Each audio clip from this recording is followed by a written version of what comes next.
Hello बच्चों। आज इस वीडियो में हम करेंगे कक्षा 4 की एसएसटी की किताब जो है हमारा भारत, उसका पाठ नंबर 4 जो कि है भारत की नदियां और उनके मैदान। इस पाठ को शुरू करने से पहले आप हमारे चैनल को सब्सक्राइब कर लें और बेल आइकन बटन को दबा दें ताकि हमारे वीडियोस के नोटिफिकेशंस आप तक सबसे पहले पहुंचते रहें। और अब चलिए शुरू करते हैं इस पाठ को पढ़ना। गर्मियों की छुट्टियां समाप्त होने वाली हैं। अनु और तनु दो लड़कियां हैं जो छुट्टियों का काम पूरा कर चुकी हैं और शाम होते ही दोनों टेलीविज़न के पास आकर बैठ जाती हैं। किस लिए? कार्टून देखने के लिए। लेकिन अनु के पिताजी आकर चैनल बदल देते हैं और समाचार सुनने लगते हैं। समाचार में क्या आ रहा होता है? उत्तर भारत की नदियों का पानी लगातार उफान पर, बाढ़ की संभावना है। बच्चों, न्यूज़ में आ रहा होता है कि नदियों का पानी लगातार बढ़ता जा रहा है। उफान का मतलब होता है नदी में जब पानी बहुत ज़्यादा आने लगता है तब हम कहते हैं कि नदियों का पानी उफान पर है।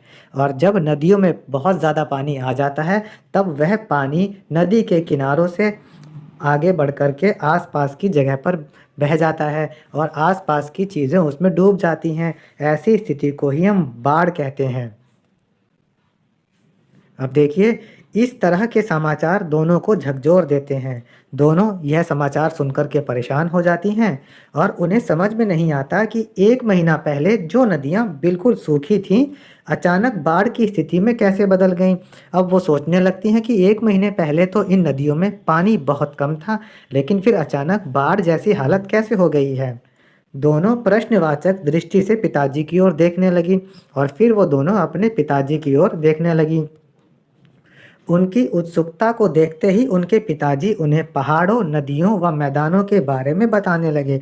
और जब उनके पिताजी ने उनको देखा कि वो कुछ पूछना चाहती हैं, तो उनके पिताजी उन्हें पहाड़, नदी और मैदान के बारे में बताने लगे। यहाँ पहाड़ के बारे में बताया गया है कि पहाड़ वह स्थलीय भाग है जो आसपास की भूमि से बहुत ऊंचा उठा होता है। बच्चों, पहाड़ जो है कैसी आकृति होती है? एक ऊंची उठी आकृति होती है जो अपने आसपास की ज़मीन से इस तरह ऊंची उठी होती है। और पहाड़ का जो ये ऊपरी हिस्सा होता है ये पहाड़ की चोटी कहलाता है। भारत नदियों का देश है। भारत में बहुत सी नदियां बहती हैं। इन नदियों का जन्म पहाड़ों या उच्च भागों से होता है। और बच्चों, ये नदियाँ कैसे बनती हैं? ये नदियाँ पहाड़ों से जन्म लेती हैं या फिर कोई ऊंची ज़मीन जो होती है वहाँ से जन्म लेती हैं। देखिए, इनका प्रारंभ बर्फ के पिघले पानी या झरनों से प्राप्त जल से होता है। अब जब पहाड़ों की बर्फ पिघलती है तो उससे नदियाँ बनने लगती हैं या फिर क्या होता है, इन नदियों में झरनों से पानी आने लगता है। भारत के उत्तर में हिमालय पर्वतमाला है। भारत देश जो है उसकी उत्तर दिशा में हिमालय पर्वतमाला है। पर्वतमाला का अर्थ होता है बहुत सारे पहाड़ एक के बाद एक बने होते हैं। इस तरह जो पहाड़ होते हैं हम इनको पर्वतमाला कहते हैं। पर्वतमाला का अर्थ है बहुत सारे पहाड़ एक के बाद एक आगे पीछे। हिमालय पर्वत बहुत ऊंचे व बड़े हैं और हिमालय पर्वत जो है वो बहुत ऊंचे हैं और बहुत बड़े हैं। उनकी चोटियां बर्फ से ढकी रहती हैं, यानी कि उनका जो ये ऊपर का नुकीला हिस्सा है यह साल के 12 महीनों बर्फ से ढका हुआ रहता है। हिमालय दो शब्दों के मेल से बना है, दो शब्दों से मिलकर के बना है। हिमालय, हिम और आलय, इसका मतलब है बर्फ का घर। ये पहाड़ केवल देखने में ही सुंदर नहीं लगते बल्कि हमारे लिए बहुत उपयोगी भी हैं। इनसे क्या फ़ायदा है हमें? इन पहाड़ों से बहुत सारी नदियाँ निकलती हैं। देखिए, यहाँ पर ये हिमालय पर्वतमाला है और यहाँ से कितनी सारी नदियाँ निकल रही हैं। पहाड़ों पर जमी बर्फ के पिघलने से कई नदियों का जन्म होता है, जैसे गंगा, यमुना, सतलुज, सिंध, झेलम, ब्रह्मपुत्र आदि। पहाड़ों पर जो बर्फ़ पिघलती है उससे जो पानी निकलता है उससे नदियाँ बनती हैं। और हिमालय पर्वत से जो बर्फ़ पिघलती है उससे जो नदियाँ निकलती हैं, कुछ के नाम है गंगा, यमुना, सतलुज, सिंध, झेलम, ब्रह्मपुत्र आदि। अधिकतर नदियाँ पहाड़ों से निकलती हैं, लेकिन फिर भी इनकी प्रकृति व विशेषताओं के आधार पर ये दो प्रकार की होती हैं। बच्चों, ज़्यादातर नदियाँ पहाड़ों से निकलती हैं, लेकिन फिर भी हम नदियों को दो प्रकार में बांट लेते हैं। एक प्रकार की नदियाँ होती है बारहमासी नदियाँ, ये वो नदियां हैं जो नदियां बर्फ वाले पहाड़ों से निकलती हैं, बर्फ पिघलने के कारण निकलती हैं और इनमें पूरे साल जल रहता है। पहाड़ों से जो नदियाँ निकलती हैं साल भर बर्फ पिघलती रहती है और उनमें पानी आता रहता है। इन्हें सदा नीरा नदियाँ या बारहमासी नदियाँ कहते हैं, जैसे गंगा, यमुना, सतलुज नदियाँ आदि। अब इनको बारहमासी नदियाँ इसलिए कहा जाता है क्योंकि इनमें साल के 12 महीने यानी पूरे साल इनमें पानी आता रहता है। और कुछ नदियाँ होती हैं मौसमी नदियाँ, जो नदियाँ निकलती तो पहाड़ों से हैं लेकिन केवल वर्षा ऋतु में ही इनमें जल रहता है, बाकी समय में इनमें जल की मात्रा बहुत कम होती है। और दूसरी प्रकार की नदियां हैं मौसमी नदियां। ये वो नदियां हैं जो पहाड़ों से तो निकलती हैं लेकिन इनमें जो है बारिश के समय में ही बहुत सारा पानी आता है, जब बारिश नहीं होती तो इनमें पानी बहुत कम होता है। ऐसी नदियां हैं चंबल, बेतवा, गोदावरी, कृष्णा, कावेरी।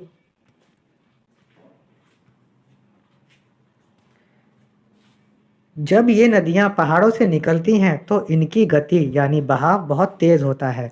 बच्चों देखिए, ये पहाड़ है, जब पहाड़ से नदी नीचे निकलती है तो पहाड़ का ढलाव जो है ये बहुत पैना होता है, इसीलिए जब यहाँ से पानी बहता है तो इसकी स्पीड बहुत तेज़ होती है। इसका प्रमुख कारण पहाड़ी ढलान है। ये नदियाँ ऊंची ढलान पर तेजी से बहती हुई पत्थरों को काटती छांटती हुई मैदानों में आ जाती हैं। और क्या होता है, जब पहाड़ों से ये नदियाँ निकलती हैं तो बहुत तेज स्पीड में आगे बढ़ती हैं और इनके रास्ते में जो पत्थर आते हैं उनको भी ये काटती छाटती हुई मैदानी इलाकों में आ जाती हैं। मार्ग में ये गहरी घाटियों का निर्माण भी करती हैं। मैदानों में आते ही नदी का बहाव धीमा हो जाता है क्योंकि पहाड़ों की अपेक्षा मैदान समतल होते हैं। अब जब ये पहाड़ से उतर के मैदानों में आती हैं, मैदान जो है बेटा देखिए ऐसे प्लेन इलाके होते हैं जो ऊबड़ खाबड़ नहीं होते। ऐसे इलाकों में मैदानों में नदियों की स्पीड जो है वो थोड़ी कम हो जाती है और मैदानों में नदियां अपने साथ लाई गई मिट्टी व रेत को किनारों पर जमा करने लगती हैं। इससे नदी की चौड़ाई बढ़ने लगती है और इस तरह जमा की हुई मिट्टी में पेड़ों के सड़े गले पत्ते भी मिल जाते हैं। इससे मिट्टी अधिक उपजाऊ हो जाती है। देखिए बच्चों, ये नदी जब आती है तो अपने पानी के साथ में कुछ मिट्टी भी लेकर के आती है और इस मिट्टी को वो अपने आसपास के इलाकों में जमा करने लगती है। इसी से ये नदी चौड़ी होने लगती है और फिर जब इस मिट्टी में पेड़ों के सड़े गले पत्ते मिल जाते हैं तो ये मिट्टी और अधिक उपजाऊ हो जाती है। अब क्या आप समझ सकते हैं कि अधिकतर खेती नदियों के किनारे या आसपास क्यों होती है? इसके दो कारण हैं। पहली बात, पानी अब मिलता रहता है नदियों से, और दूसरा कारण ये है कि नदियों के आसपास की ज़मीन उपजाऊ होती है। मैदानी भाग से होते हुए नदी धीरे धीरे सागर या झील में मिल जाती है और मैदान से निकल करके नदी फिर अंत में सागर या किसी झील में जाकर के मिल जाती है। इस प्रकार नदी पर्वतों पहाड़ों से होती हुई सागर या झील में समा जाती है। तो देखिए, पहाड़ों से नदी उत्पन्न होती है, वहाँ से निकलती है, फिर बहते हुए मैदानी इलाकों में आती है और अंत में ये किसी नदी जो है ये नदी किसी सागर, समुद्र या झील में मिल जाती है। यह सफ़र बहुत ही लंबा होता है।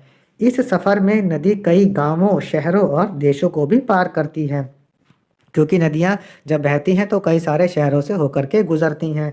जैसे सिंधु नदी भारत और पाकिस्तान से होकर बहती है।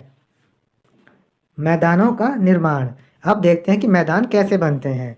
नदियों द्वारा बहाकर लाई गई मिट्टी के जमाव से मैदानों का निर्माण होता है। बच्चों, जब नदियाँ बह कर के आती हैं तो अपने साथ पानी के साथ मिट्टी भी बहा कर के लाती हैं। यह मिट्टी वो अपने साथ में इकट्ठा करके जमाती रहती हैं और इसी मिट्टी के जमने से मैदानों का निर्माण होता है। क्या तुम उस मैदान का नाम बता सकते हो जिस पर दिल्ली स्थित है? दिल्ली उत्तर भारत के मैदानों में स्थित है।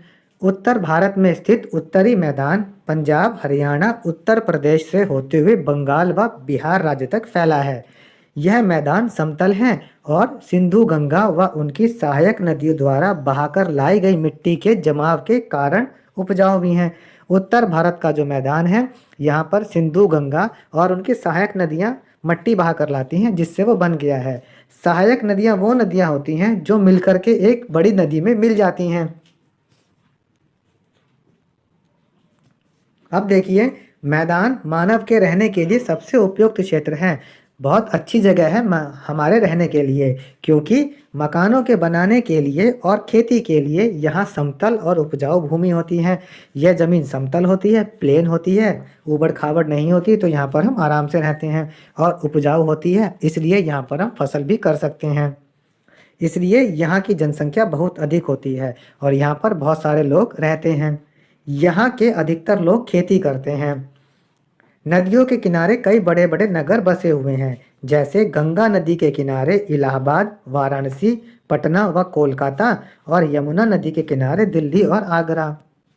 दक्षिण भारत में भी कई बड़ी नदियां हैं, जैसे कृष्णा, कावेरी, गोदावरी, महानदी।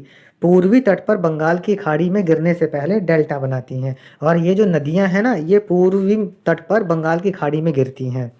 जब ये बंगाल की खाड़ी में गिरती हैं तो वहाँ पर ये जब ख़त्म होने वाली होती हैं, जैसे देखिए ये नदी है और ये है बंगाल की खाड़ी। तो ये क्या करती हैं नदियाँ, बंगाल की खाड़ी में गिरने से पहले अपने मुहाने पर ये ऐसे डेल्टा बना लेती हैं। ये ज़मीन का हिस्सा होता है, यहाँ पर नदियों द्वारा लाई गई मिट्टी इकट्ठी हो जाती है और वो तिकोने आकार में इकट्ठी हो जाती है। फिर नदियाँ ऐसे बट करके बहने लगती हैं और समुद्र में मिल जाती हैं। इनको हम डेल्टा बोलते हैं। ये बहुत उपजाऊ होते हैं। नर्मदा और ताप्ती पश्चिमी तट पर अरब सागर में गिरती हैं। इनके किनारे भी बड़े बड़े नगर बसे हुए हैं, जैसे गोदावरी नदी के किनारे नासिक।